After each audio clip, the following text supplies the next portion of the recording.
Everyone, welcome back to my channel Sumana Vishal and welcome to my new blog. তো তোমরা সবাই কেমন আছো? আমি তো খুব ভালো আছি। তো আমি চলে যাই একটা নতুন ব্লগ নিয়ে। তো সবাইকে জানাই গুড মর্নিং। তো এখন বাজে প্রায় 8:30। তো আমি রেডি হয়ে গেছি। আজকে আমরা যাবো হচ্ছে একটা নতুন জায়গা, আমি আর আমার বান্ধবী দুজন মিলে। তো কোথায় যাচ্ছি এবং কী কী করবো সবটাই তোমাদের সাথে শেয়ার করব। তো চলো, এরপর আমরা বেরাবো ঠাকুরকে প্রণাম করে। তো চলো, তারপর তোমাদের সাথে দেখা হচ্ছে। তো গাইস, এই যে আমাদের গপু সোনা উঠে গেছে সকাল সকাল। আর এই যে এদিকে আমার মহাদেব, আজকে যেহেতু সোমবার সেই জন্য আমি পুজো করেছি। আর এই যে গপু সোনাকে উঠিয়ে দিয়েছি। তো চলো, এরপর আমি খাবার দাবার খেয়ে বেরাবো, তখন তোমাদের সাথে একেবারে দেখা হচ্ছে। তো গাইস, আমরা বাড়ি থেকে ঠিক টাইমে বেরিয়ে গেছিলাম। তো সাইকেল স্ট্যান্ডে সাইকেল রেখে টিকিট কেটে আমরা একেবারে চলে গেছি পানাগড় রেল স্টেশনে। তো তারপরে আমাদের ট্রেন আসতে 10 থেকে 15 মিনিট লেট ছিল বলে আমরা দুজনে বসেছিলাম স্টেশনে। আর দুজন একসঙ্গে থাকলে আমরা এত পাগলামো করি কি বলবো।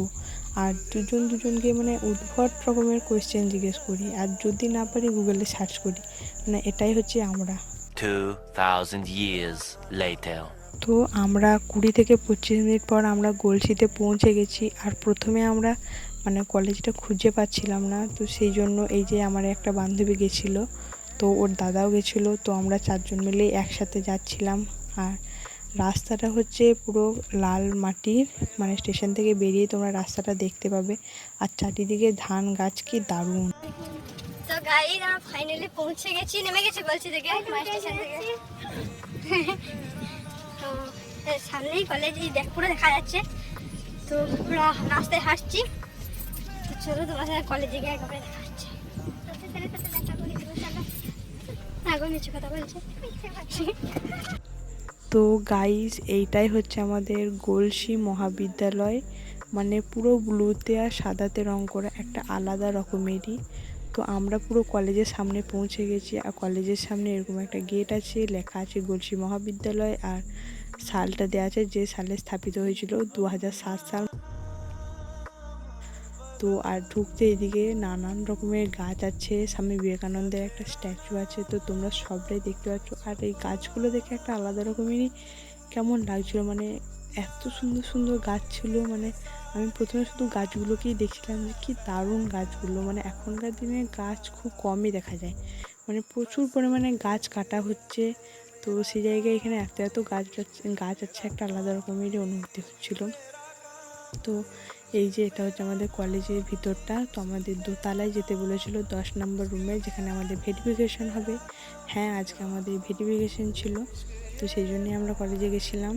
তো এই যে আমাদের ভেরিফিকেশন, এতে কত মেয়ে এসেছে। আর 3 মাস বাড়িতে বসেছিলাম, তো সেক্ষেত্রে আজকে আমাদের ভেরিফিকেশনে এসে এত এত মেয়ে দেখতে পাচ্ছি, এত এত মুখ দেখতে পাচ্ছি। তো আমার খুবই ভালো লাগছিলো। আর আজকের এই দিনটার জন্য আমি খুবই এক্সাইটেড ছিলাম, তোমাদের আগেই বলেছি। আর এতজনের সঙ্গে দেখা হয়ে, মানে চিনি না কাউকে, তাও 2-1 জনের সঙ্গে দেখা হয়ে খুব ভালো লাগছিল। তো ভেরিফিকেশন হয়ে যাওয়ার পর এই যে এটা হচ্ছে আমাদের গার্ডেন। তো তোমরা দেখো বাগানটা কি সুন্দর। এইগুলো এইদিকে দারুণ দারুণ বাগানটা। আর এইদিকে পুরো লেখা আছে গলসি মহাবিদ্যালয় স্থাপিত 2007। দেখো কি দারুণ, গাছের মাধ্যমে লেখা রয়েছে। প্রথমে আমি বুঝতে পারিনি, তারপর যখন এই দিকে এসে দাঁড়িয়ে থাকি, তখন উপরে দাঁড়িয়েছিলাম যখন, তখন দেখছি ও বাবা, এটা লেখা রয়েছে গলসি মহাবিদ্যালয় স্থাপিত 2007।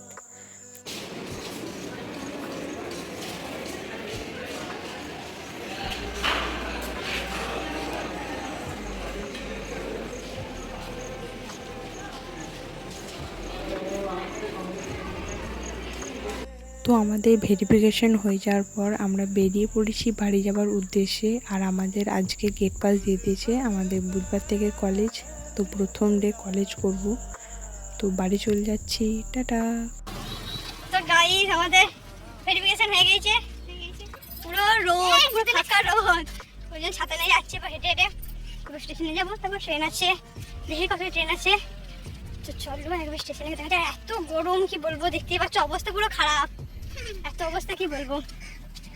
ওখানে জল নিলাম, জল খেলাম, এরপর যাচ্ছি হেঁটে হেঁটে গল্প করতে করতে দুজনাতে। তো চলো স্টেশনে গিয়ে দেখা হচ্ছে। 1 hour later.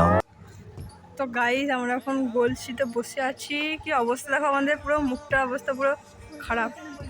আর মানে স্টেশনে যাই হোক, তো এবার ট্রেন আসছে প্রায় 1টার দিকে, এখন বাজে 12:30, আধ ঘন্টা এখনও বসে আছি। দেখো পুরো ফাঁকা, এত রোদ। তো বসে থাকি, কী করবো, ট্রেন আসুক, তারপর পানাগড়ে যাবো। পানাগড় থেকে আবার অত দূর যেতে প্রচুর কষ্ট গাইস। সত্যি যারা বলে যে কলেজে উঠে কষ্ট হয় কিন্তু মজাটাও সেরকম হয়। তো এখন থেকেই যদি কষ্ট পাই, এখনও 3-4টে বছর বাকি আছে। তো চলো, কিছু না, স্যাক্রিফাইস করতে হবে জীবনে, তাছাড়া জীবনে চলা যাবে না।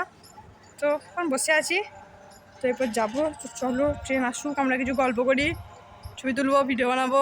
ফার্স্ট ডে কলেজ, খুব এক্সাইটেড ছিলাম আসার জন্য, কারণ যখন 3 বছর আমাদের কমপ্লিট হয়ে যাবে তখন আমাদের মনে হবে যে এই প্রথম দিন, আমরা এই দিনটাতে প্রথমে কলেজে গেছিলাম, সেগুলো তো একটা স্মৃতি হয়ে থেকেই যাবে।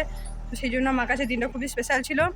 সবাই বলবে যে কারো কাছে নয়, কারো কাটাবাটি, কিন্তু আমার কাছে খুব স্পেশাল ছিল, কারণ 3টে বছর যখন আমার শেষ হয়ে যাবে তখন আমি মনে করবো যে হ্যাঁ, এই দিনটায়, এই তারিখে, এই সময় আমি এই জায়গায় বসেছিলাম, এই তারিখে আমি কলেজে গিয়েছিলাম। তো আশা করি আজকে খুবই ভালো লাগলো। কলেজটা এমনিতেই খুব সুন্দর, সবটা তোমাদের শেয়ার করলাম, তোমরা দেখতেই পেলে। তো চলো, হ্যাপি ফ্রেন্ডশিপ ডে বান্ধবী।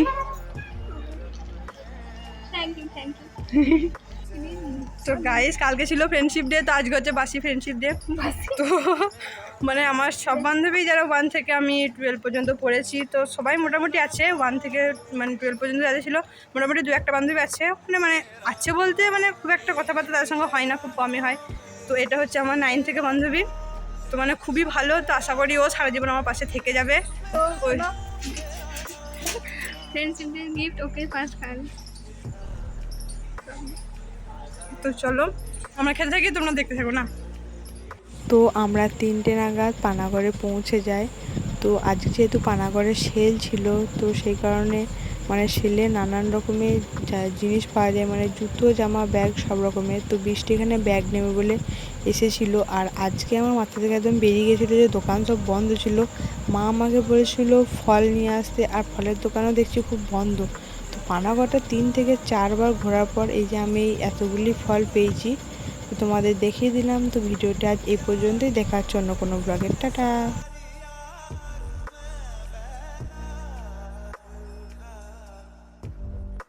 बस एक रहे मेरा काम, इश्क मेरा काम।